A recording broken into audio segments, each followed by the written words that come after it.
Hello, my friends. You are welcome to another episode of Nikki's Nuggets, where we talk together. I am your host and your best friend, Nicholas Ifemena Orerime. They say that too much of everything is bad, even kindness. Yeah, there's this description of how some persons are too nice or that they are nice to a fault. Some people are too kind. They are kind to everybody, to anybody, at every time. Is that a good thing? Or sometimes you have to be unkind. Don't be too nice all the time. What do you think? Let me share an experience with you. We'll be right back.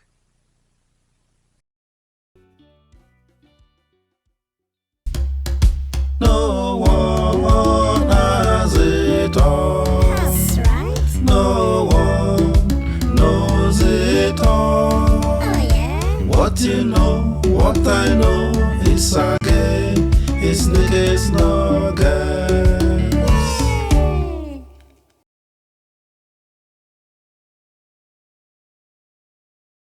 Welcome back. So, this is my book. I wrote this book 2 years ago. It's titled World Beyond Rescue. This is the fourth book that I have published. Sometime this year, I will come and talk specially about this book. Let's say in a few months' time. So it's not our topic for today.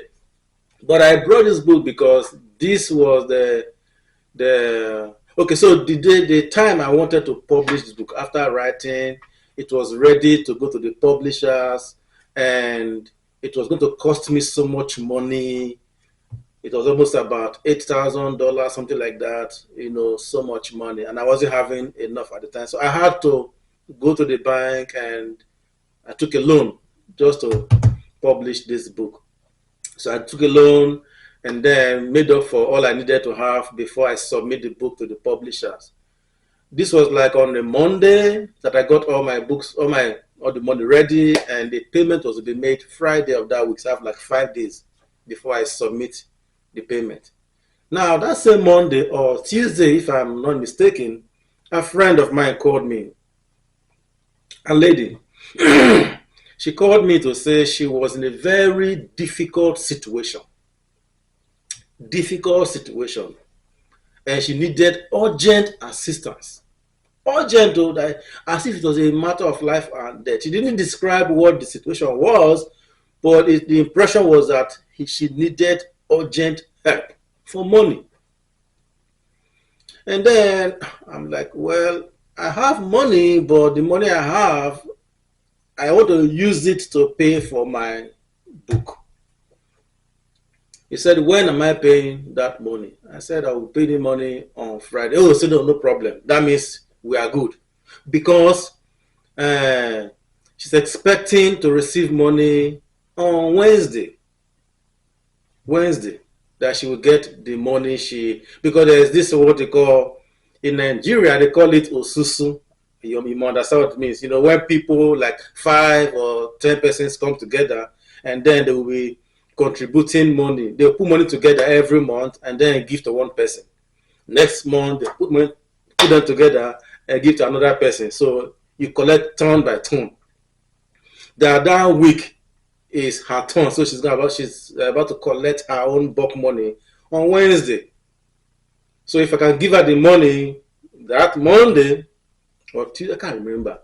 But the thing was that if I give her the money, she has her own money coming in before I make the payment. So I should not worry about it. Okay, well, how much do you even need? She said she needed like $200. Okay, that's fine.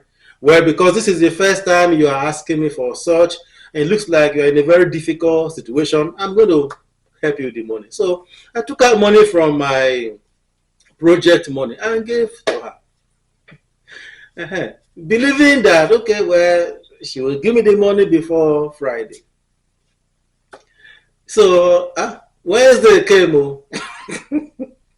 I asked her, hey, my friend, remember I told you it's Friday we are paying the money? Oh, no problem. Thursday came. I didn't hear nothing. I didn't receive the money on Wednesday. By Thursday, I didn't get hear from her. So I reached out to her. Please, I want to make this money, this payment the next day. No, no reply. No reply. I was beginning to feel that, oh, this might turn out ugly. Let me just look for an alternative, just in case. So I had to call another friend of mine and borrow that 200 back to fill up my money. So by Friday, I could make my payment, which I did. I paid the money Friday, and this book, was submitted for publication.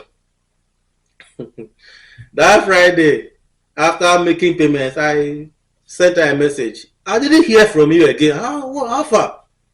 No response. 1 week, 2 weeks. That is how.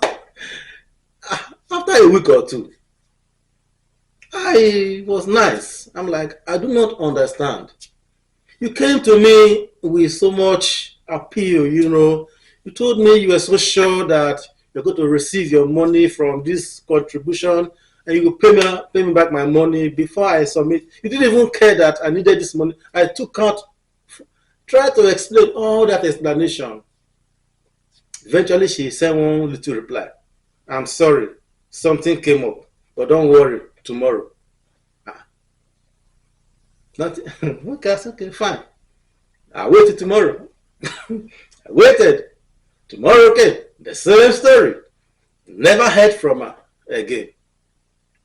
Took about another 2 or 3 weeks. I'm like, I got really angry, got really mad, and I sent her a voice note. You see why it is not good to help all the time? You see why somebody should not be too nice all the time? This idea of, okay, this is the first time you are asking me. Some persons, they go the extra mile to do things for you because probably that is the first time you are meeting them for assistance. And even if they don't have it, they want to do something at least to help out. This first impression matters a lot. Sometimes it doesn't matter again. Because now I did that because that was the first time ever she was asking me for a favor. And I tried to help out. How did it turn out? Ugly. Because when I went back with that voice note, her response was very bitter. What is this, sir? Is it because of just ordinary 200? They are shouting and talking and saying all these things just because of 200. My money. I gave you a loan, even if it is $10 or $1 or whatever. When people come to you, when they are in serious need, and they come to you, they come with so much peace. They become so humble. Their voice is so soft, as if they want to kneel down and lie down for you. The same ordinary 200, you were not having it at that time. The ordinary 200, you couldn't afford it. You came to me, you came crying to me. Now I gave it to you.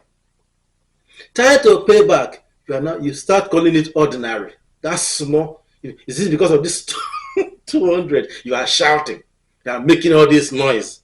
What is 200? I have had lots of experiences like this. When people come to you to borrow from you, they are so nice. They can even cry and give you all the emotion and make you feel like, oh, I need to help this person. It's a matter of life and death. So you do anything, even if to inconvenience yourself, to help.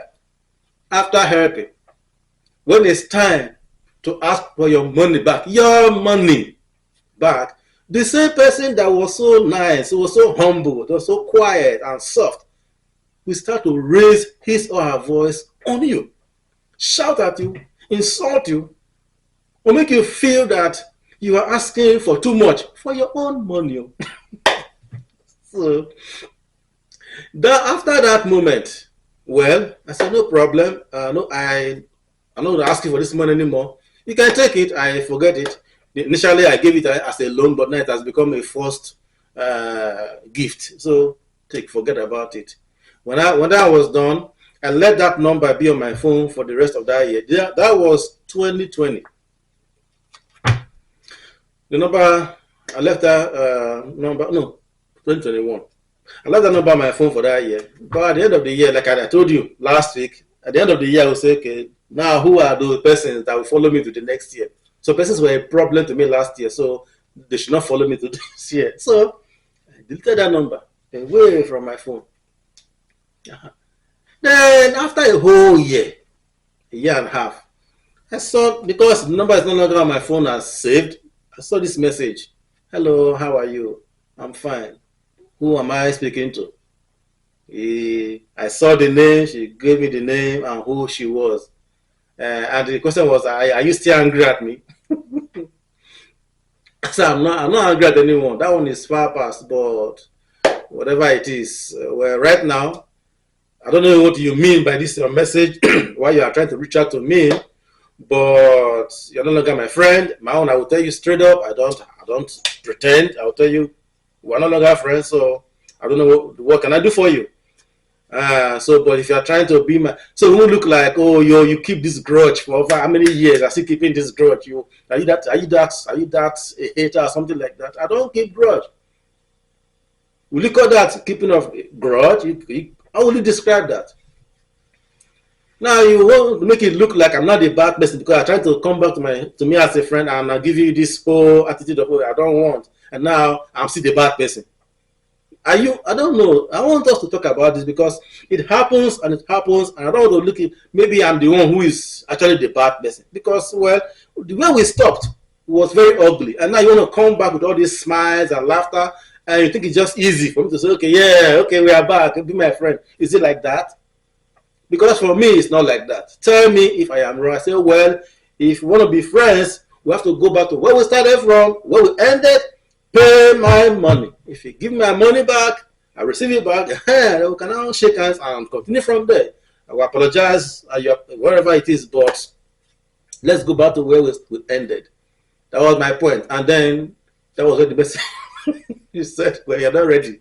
Okay, I'm not ready.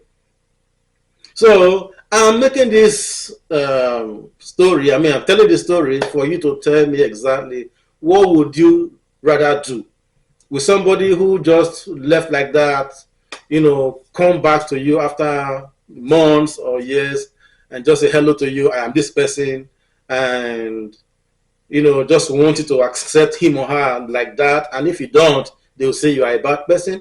Are you really a bad person when you don't receive such persons back warmly the way they would want you to? Let us talk together. I'm still learning stuff because what you say, you can share experience with me. We're all learning together, and what you say can be helpful to me or to someone. Just to answer the question: is it easy, or is it just that I'm the bad person, really, or I should have just okay, well, welcome back. Let's be friends again.